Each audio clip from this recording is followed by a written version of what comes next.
धरती आबा भगवान बिरसा मुंडा की, धरती आबा भगवान बिरसा मुंडा की। आप सभी को जोहार। आज का दिन सौभाग्य से भरा हुआ है। मैं कुछ देर पहले ही भगवान बिरसा मुंडा की जन्मस्थली उलीहातू से लौटा हूं। उनके परिजनों से भी बड़ी सुखद मुलाकात हुई है और उस पवित्र माटी को माथे पर चढ़ाने का एक परम सौभाग्य मुझे मिला है। मुझे भगवान बिरसा मुंडा मेमोरियल पार्क और फ्रीडम फाइटर म्यूजियम देखने का भी अवसर मिला है। 2 साल पहले आज के ही दिन मुझे म्यूजियम देश को समर्पित करने का सौभाग्य मिला था। मैं सभी देशवासियों को जनजातीय गौरव दिवस की बहुत बहुत बधाई देता हूं, अपनी शुभकामनाएं देता हूं और देश के सैकड़ों स्थानों पर देश के सभी वरिष्ठ जन आज झारखंड का स्थापना दिवस भी मना रहे हैं। अटल जी के प्रयास से ही इस राज्य का गठन हुआ था। देश को, विशेषकर झारखंड को अभी 50,000 करोड़ रुपए की अलग अलग योजनाओं का उपहार मिला है। आज झारखंड में रेलवे इंफ्रास्ट्रक्चर और कनेक्टिविटी के विस्तार के तहत कई रेल परियोजनाओं को शुरू किया गया है। आपको ये जानकर खुशी होगी कि झारखंड भी देश के 100% इलेक्ट्रिफाइड रेल रूट वाला राज्य बन गया है। इन परियोजनाओं के लिए मैं आप सभी मेरे झारखंड वासियों को बहुत सारी बधाई देता हूं। मेरे परिवारजनों, जनजातीय गौरव और संघर्ष के प्रतीक भगवान बिरसा मुंडा की गाथा हर देशवासी को प्रेरणा से भर देती है। झारखंड का कोना कोना ऐसे ही महान विभूतियों को उनके हौसलों और अनथक प्रयासों से जुड़ा है। तिलका मांझी, सिद्धू कान्हू, चांद भैरव, फूलो जानो, नीलांबर, पीतांबर, जत्रा ताना भगत और अल्बर्ट एक्का जैसे अनेक वीरों ने इस धरती का गौरव बढ़ाया है। अगर हम आजादी के आंदोलन को देखें तो देश का ऐसा कोई कोना नहीं था जहां आदिवासी योद्धाओं ने मोर्चा नहीं लिया हो। मानगढ़ धाम में गोविंद गुरु के योगदान को कौन भूल सकता है। मध्य प्रदेश के तंत्या भील, भीमा नायक, छत्तीसगढ़ के शहीद वीर नारायण सिंह, वीर गुंडाधुर, मणिपुर की रानी गाइडिन्ल्यो, तेलंगाना के वीर रामजी गोंड, आदिवासियों को प्रेरित करने वाले आंध्र प्रदेश के अल्लूरी सीताराम राजू, गौंड प्रदेश की रानी दुर्गावती, ये वो विभूतियां हैं जिनका देश आज भी ऋणी है। ये देश का दुर्भाग्य है कि आजादी के बाद ऐसे वीरों के साथ न्याय नहीं हुआ। मुझे संतोष है कि आजादी के 75 वर्ष होने पर अमृत महोत्सव के दौरान हमने ऐसे वीर वीरांगनाओं को याद किया उनकी स्मृतियों को अगली पीढ़ी तक पहुंचाया। साथियों, झारखंड आना मुझे पुरानी स्मृतियों को ताजा करने का अवसर भी देता है। गरीबों की सबसे बड़ी ताकत आयुष्मान भारत योजना की शुरुआत झारखंड से ही हुई थी।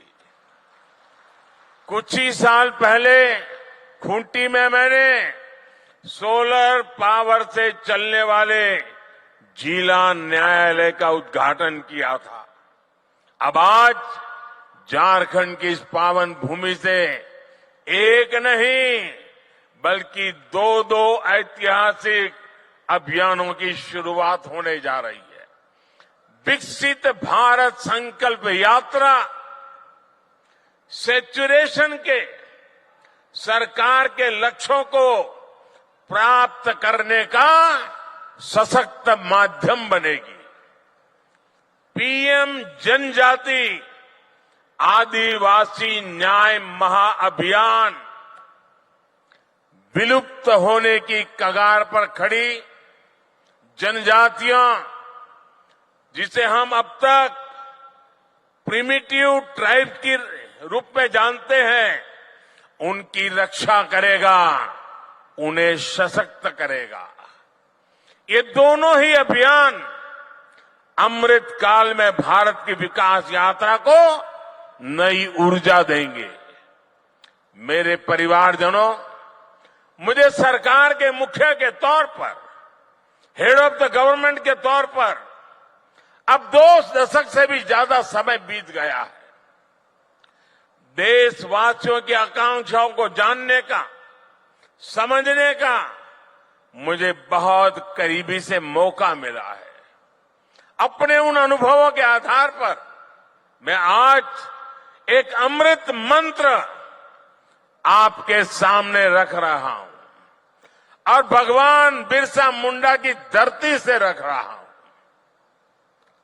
अगले 25 वर्षों के अमृत काल में अगर हमें विकसित भारत की भव्य और दिव्य इमारत का निर्माण करना है तो हमें उसके 4 अमृत स्तंभों को और मजबूत करना होगा, निरंतर मजबूत करना होगा।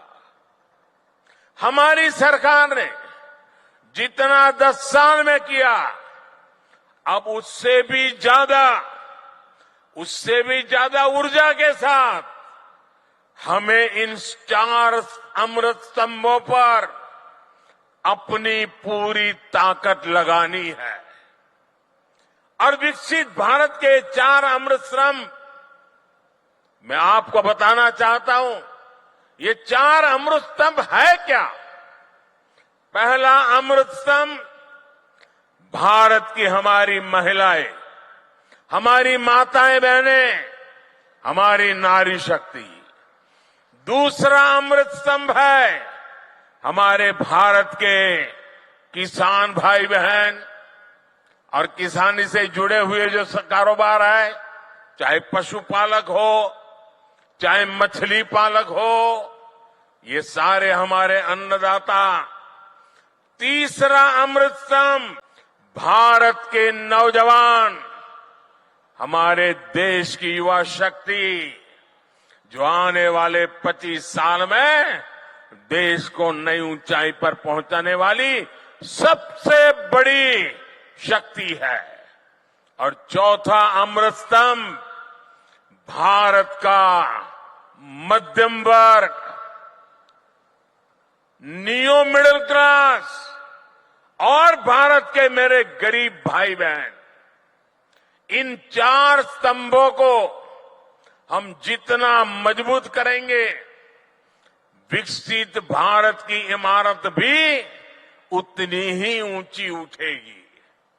मुझे संतोष है कि बीते 10 वर्षों में इन 4 स्तंभों को सशक्त करने के लिए जितना कार्य हुआ है, उतना पहले कभी नहीं हुआ। साथियों, आज तक और आजकल हर तरफ भारत की इस सफलता की चर्चा है कि हमारी सरकार के 5 वर्षों में 13 करोड़ से ज्यादा लोग गरीबी से बाहर निकले हैं। आखिर बीते कुछ वर्षों में ऐसा क्या हुआ जो इतना बड़ा परिवर्तन जमीन पर देखने को मिला है। 2014 में जब हमें आप सबने दिल्ली की गादी पर बिठाया, सरकार चलाने का दायित्व दिया, उस दिन से हमारा सेवा काल शुरू हुआ है। हम सेवा करने के लिए आए हैं और उस सेवा काल की बात करूं तब उस समय हमारे आने से पहले भारत की एक बहुत बड़ी आबादी मूलभूत सुविधाओं से वंचित थी। देश के करोड़ों गरीबों ने इस बात की उम्मीद भी छोड़ दी थी कि कभी उनका जीवन बदल पाएगा। और सरकारों का रवैया भी ऐसा था कि वो खुद को जनता का माई बाप समझती थी। हमने माई बाप की भावना से नहीं बल्कि सेवक की भावना से आपके सेवक की तरह काम करना शुरू किया। जो वंचित थे हमने उन्हें वरीयता देना शुरू किया। जिन्हें सबसे दूर समझा जाता था, सरकार खुद चलकर उनके पास गई। जो दशकों से उपेक्षित थे, हमारी सरकार उनका संबल बनी, उनकी साथी बनी। ब्यूरोक्रेसी वही थी, लोग वही थे, फाइलें भी वही थे, कानून नियम भी वही थे, लेकिन सोच बदली। और सोच बदली तो परिणाम भी बदल गए। 2014 से पहले देश के गांवों में स्वच्छता का दायरा 40% से भी कम था। आज हम 100% के लक्ष्य पर पहुंच रहे हैं। हमारी सरकार से पहले एलपीजी कनेक्शन सिर्फ 50-55% घरों में था। आज करीब करीब 100% घरों में महिलाओं को धुएं से मुक्ति मिल चुकी है।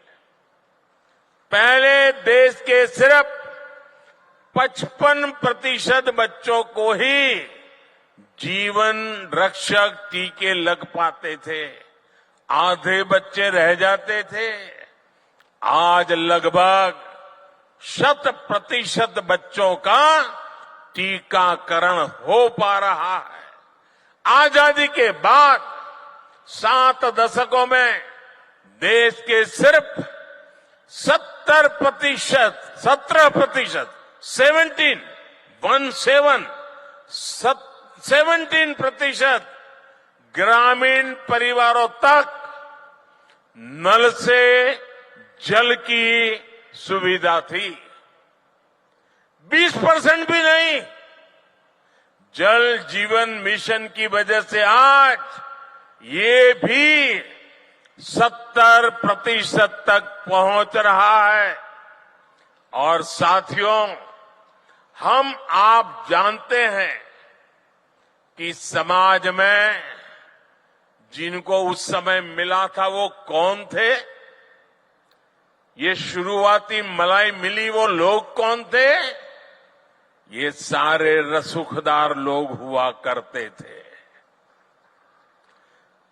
जो संपन्न लोग होते थे, जिनकी सरकार में पहुंच होती थी, पहचान होती थी, वो सुविधाएं और व्यवस्थाएं आसानी से जुटाते थे और सरकार का भी दिमाग ऐसा था, उन्हीं को ज्यादा देते थे। लेकिन जो लोग समाज में पीछे रहे थे, जो मूल सुविधाओं से वंचित थे, उन पर ध्यान देने वाला भी कोई नहीं था।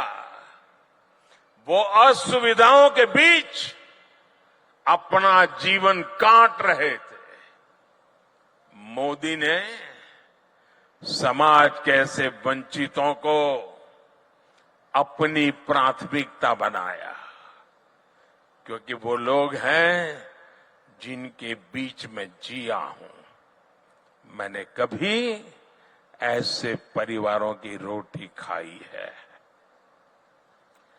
मैंने कभी समाज के आखिरी व्यक्ति का नमक खाया है। मैं आज भगवान बिरसा मुंडा की इस धरती पर वो कर्ज चुकाने आया हूं।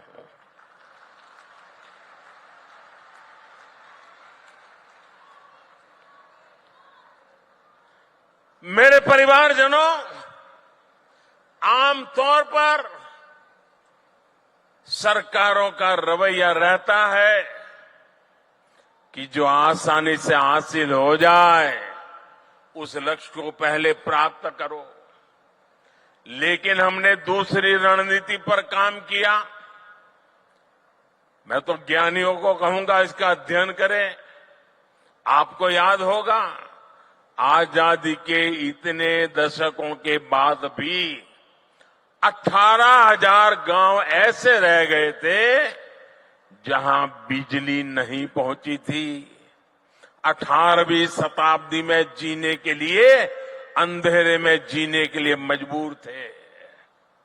उन्हें अंधेरे में जीने के लिए छोड़ दिया गया था, क्योंकि वहां बिजली पहुंचाने के लिए कई तरह की मुश्किलों का सामना कठिन था, मैं मानता हूं। लेकिन कठिन था तभी तो करना होता है।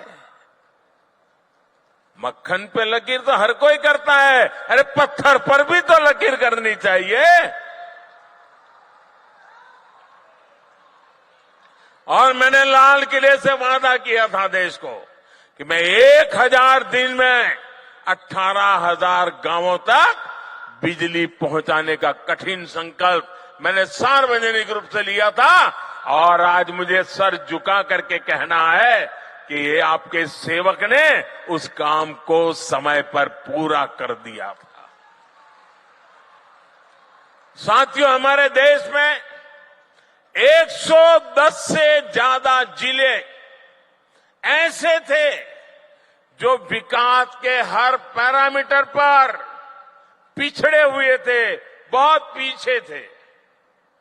इन जिलों पर पुरानी सरकारों ने ठप्पा लगा दिया, ये तो पिछड़े हैं। और पहले की सरकारें बस उसकी पहचान कर ली, ये बेकार है, पिछड़े हैं, आगे कुछ नहीं हो सकता है, और सरकार सोती रही।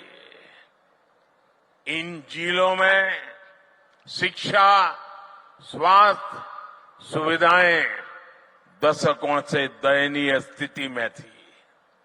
और संयोग देखिए कि इन्हीं पिछड़े जिलों में देश की सबसे ज्यादा मेरे आदिवासी परिवारों की जनसंख्या रहती थी।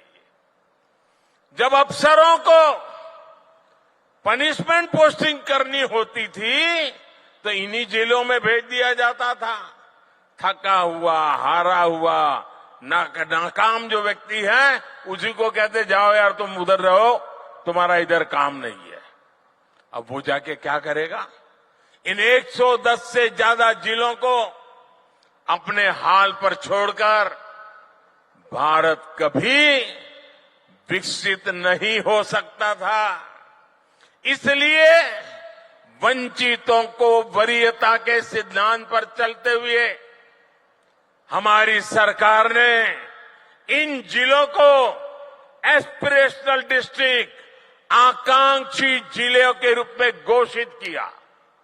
हमने इन जिलों में सरकारों को विश्वास में लेकर के सबसे होनहार अफसरों को नियुक्त करने पर जोर दिया।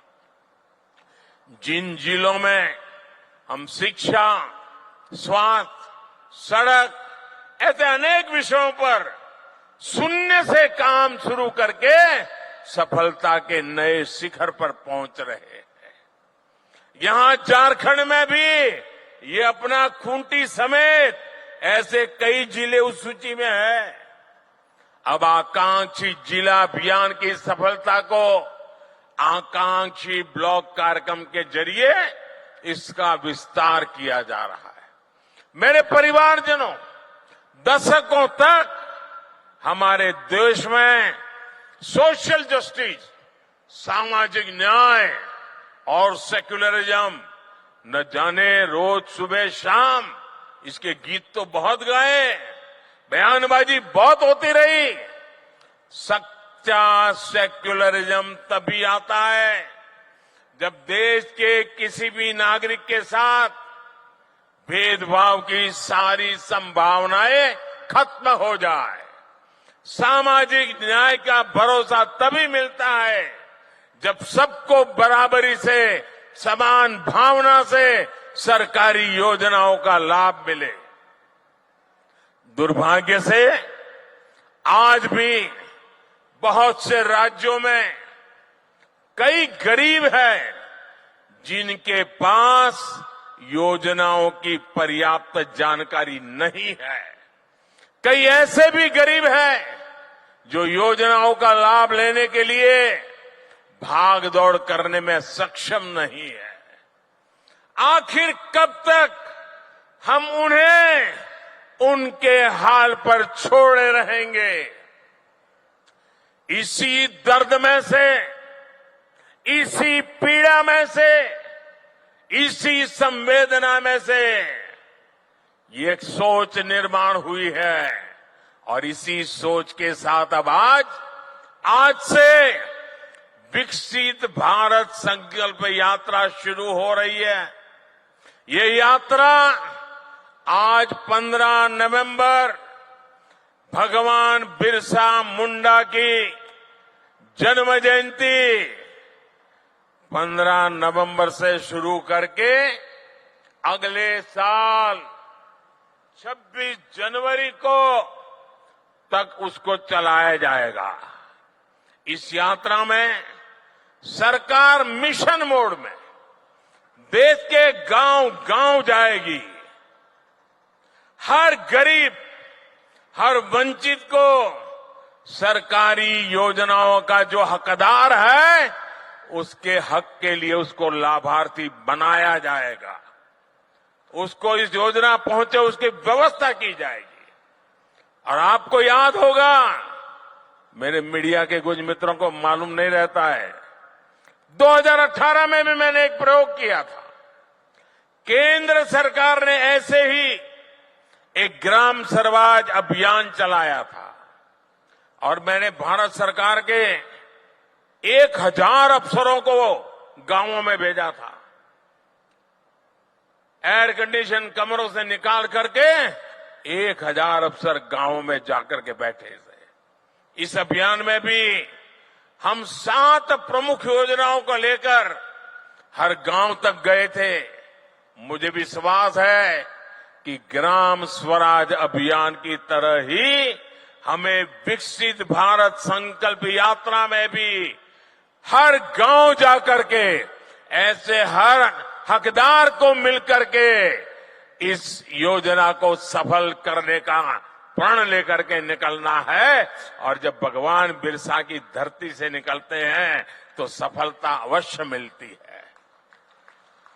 मैं वो दिन देख रहा हूं जब हर गरीब के पास मुफ्त राशन देने वाला राशन कार्ड होगा, जब हर गरीब के पास उज्ज्वला का गैस कनेक्शन होगा, सौभाग्य का बिजली कनेक्शन होगा और नल से जल होगा। मैं वो दिन देख रहा हूं जब हर गरीब के पास 5 लाख रुपए तक का मुफ्त इलाज देने वाला आयुष्मान कार्ड होगा, जब हर गरीब के पास उसका अपना पक्का घर होगा। मैं वो दिन देख रहा हूं जब हर किसान केंद्र सरकार की पेंशन योजना से जुड़ जाएगा, जब हर मजदूर पेंशन योजनाओं का लाभार्थी हो जाएगा, जब हर पात्र नौजवान मुद्रा योजना का लाभ ले सकेगा और एक एंटरप्रेन्योर बनने की दिशा में कदम रखेगा। विकसित भारत संकल्प यात्रा एक तरह से देश के गरीबों को, देश की माताओं बहनों को, देश के नौजवानों को, देश के किसानों को मोदी की गारंटी है।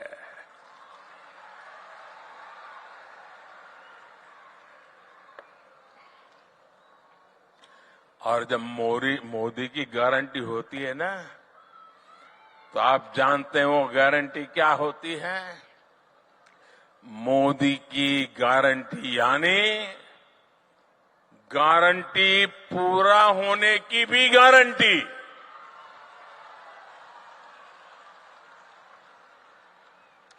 मेरे परिवारजनों, विकसित भारत के संकल्प का एक प्रमुख आधार है पीएम जनमन, यानी पीएम जनजाति आदिवासी न्याय महाअभियान। सामाजिक न्याय जनरल बातें हुई, मोदी हिम्मत करके निकला है आदिवासी न्याय अभियान को लेकर के। आजादी के बाद कई दशकों तक आदिवासी समाज को लगातार नजरअंदाज किया गया। मैं अटल जी की सरकार थी जिसने आदिवासी समाज के लिए अलग मंत्रालय बनाया, अलग से बजट बनाया। हमारी सरकार के दौरान अब आदिवासी कल्याण का बजट पहले के मुकाबले 6 गुना तक बढ़ चुका है। पीएम जनमन योजना का नाम रखा है पीएम जनमन। पीएम जनमन यानी पीएम जनजाति आदिवासी न्याय मोदी का सीधा नाता रहता है आपके साथ। ये वही किसान है जिनकी पहले कोई पूछ नहीं होती थी। अब इन किसानों की जरूरतों का ध्यान सरकार रख रही है। ये हमारी सरकार है जिसने पशुपालकों और मछली पालकों को किसान क्रेडिट कार्ड की सुविधा से जोड़ा है। पशुधन के मुफ्त टीकाकरण की हमारी सरकार ने 15,000 करोड़ रुपए खर्च किए। कोरोना के बाद आपको मुफ्त टीका लगा, हजारों करोड़ खर्च किए गए, आपके हर परिवारजन को बचाने की कोशिश की गई। इतना ही नहीं, अब 15,000 करोड़ रुपया खर्च करके मुफ्त में पशु का टीकाकरण भी हो रहा है। आप भी इसका फायदा उठाइए। मछली पालन को बढ़ावा देने के लिए अभी मैं यहां एक प्रदर्शनी लगी है। 1-1, 1.5 लाख रुपए वो मछली और उसमें से मोती बनाने का काम कर रहे हैं। मत्स्य संपदा योजना के तहत आर्थिक मदद दी जा रही है। आज देश में 10,000 नए किसान उत्पाद संघ एफपीओ बन रहे हैं। इससे किसानों की लागत कम हुई है और बाजार तक पहुंच आसान हुई है। हमारी सरकार के प्रयासों से इस वर्ष इंटरनेशनल मिलेट ईयर मनाया जा रहा है। मोटे अनाज को श्री अन्न की पहचान देकर विदेश के बाजारों तक पहुंचाने के लिए पूरी तैयारी हो रही है। इसका भी लाभ हमारे आदिवासी भाई बहनों को होगा। साथियों, सरकार के इन चौतरफा प्रयासों से झारखंड जैसे राज्यों में नक्सली हिंसा में भी कमी आई है। 1-2 साल में झारखंड की स्थापना के 25 साल पूरे होने जा रहे हैं। ये झारखंड के लिए बहुत ही प्रेरणादायी समय है। इस माइलस्टोन पर झारखंड में 25 योजनाओं के सैचुरेशन का लक्ष्य लेकर काम शुरू किया जा सकता है। मैं झारखंड सरकार से भी आग्रह करूंगा, मैं झारखंड के सभी नेताओं से आग्रह करूंगा कि 25 साल का लक्ष्य तय करके एक बहुत बड़ा अभियान चलाया जाए। इससे राज्य के विकास को नई गति मिलेगी और यहां के लोगों का जीवन भी और आसान बनेगा। हमारी सरकार शिक्षा के विस्तार और युवाओं के अवसर देने के लिए प्रतिबद्ध है। देश में आज आधुनिक राष्ट्रीय शिक्षा नीति बनी है। अब विद्यार्थियों को मातृभाषा में मेडिकल और इंजीनियरिंग की पढ़ाई का विकल्प मिल रहा है। बीते 9 वर्षों में पूरे देश में 300 से अधिक यूनिवर्सिटीज बनी है, 5,500 से अधिक नए कॉलेज बने हैं। डिजिटल इंडिया अभियान ने युवाओं को नए अवसर दिए हैं। गांव-गांव कॉमन सर्विस सेंटर्स में हजारों युवाओं को रोजगार मिला है। 1 लाख से अधिक स्टार्टअप के साथ दुनिया का तीसरा बड़ा इकोसिस्टम भारत में बना है। आज रांची में IIM कैंपस और IIT ISM, धनबाद में नए हॉस्टल का भी लोकार्पण हुआ है। साथियों, अमृत काल में 4 अमृत स्तंभ, हमारी नारी शक्ति, हमारी युवा शक्ति, हमारी कृषि शक्ति और हमारे गरीब और मध्यम वर्ग की सामर्थ्य शक्ति भारत को निश्चित ही नई ऊंचाई पर ले जाएंगे, विकसित भारत बनाएंगे। मैं इन परियोजनाओं के लिए, राष्ट्र निर्माण के इस अभियानों के लिए एक बार फिर आप सबको निमंत्रण भी देता हूं, आप सबको बधाई भी देता हूं। मेरे साथ मैं कहूंगा, भगवान बिरसा मुंडा, आप कहिए अमर रहे, अमर रहे। भगवान बिरसा मुंडा अमर रहे, अमर रहे। भगवान बिरसा मुंडा। दोनों हाथ ऊपर करके पूरी ताकत से बोलिए, भगवान बिरसा मुंडा, भगवान बिरसा मुंडा, भगवान बिरसा मुंडा, भगवान बिरसा मुंडा। आपका सबका बहुत बहुत धन्यवाद।